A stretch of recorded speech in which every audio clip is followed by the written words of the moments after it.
జై శ్రీరామ్. మనం ఈరోజు ద్వాదశాధిపతులు, ద్వాదశ స్థానములు, వాటి ఫలములు. మనం ఈరోజు మొదటి లగ్నము గురించి తెలుసుకుందాము.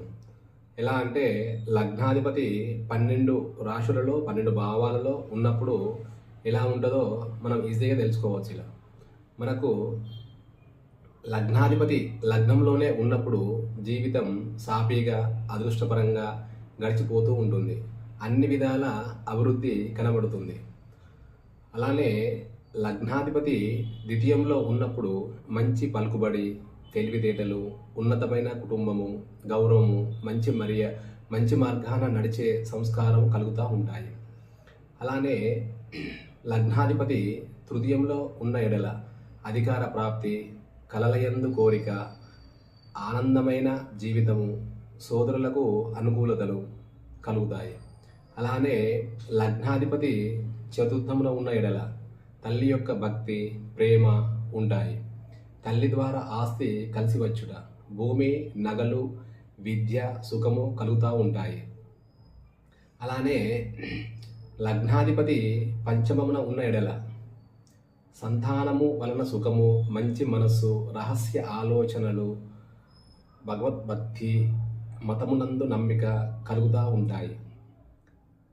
లగ్నాధిపతి షష్టమున ఉన్న ఎడల మనకి అనారోగ్యము, శత్రువుల బాధ, రుణ బాధ, విచారము అన్నీ కలుగుతూ ఉంటాయి.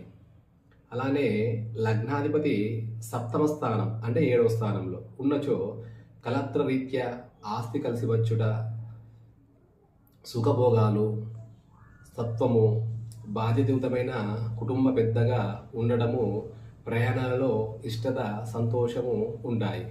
అలానే లగ్నాధిపతి అష్టమమున ఉంటే కృషించిన శరీరము, తక్కువ సుఖము, ఒకరి క్రింద పని చేయడము, కష్టాలు ప్రాప్తించడము జరుగుతూ ఉంటాయి.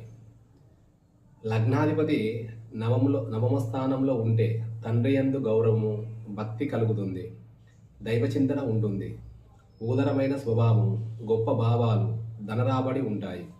అలానే లగ్నాధిపతి దశమ స్థానంలో ఉన్నట్లయితే శుభదృష్టితో ఉంటే రాజకీయ నాయకుడు తన సొంత కృషితో పైకి రావడము, అభివృద్ధి చెందడము, గౌరవాలు పొందడము, ధనరాబడి కలుగుతూ ఉంటాయి.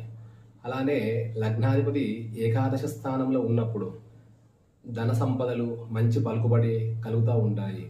వీరికి కొన్ని ఆటంకాలు, సుఖరాహిత్యం కూడా ఉంటాయి. అలానే లగ్నాధిపతి ద్వాదశ స్థానంలో ఉంటే శ్రమమైన జీవితము, రుణ బాధలు కలుగుతూ ఉంటాయి. జీవితము విచారగ్రస్తంగా ఉంటాయి. జై శ్రీరామ్. మా ఛానల్ సబ్స్క్రైబ్ చేసుకోండి, షేర్ చేయండి.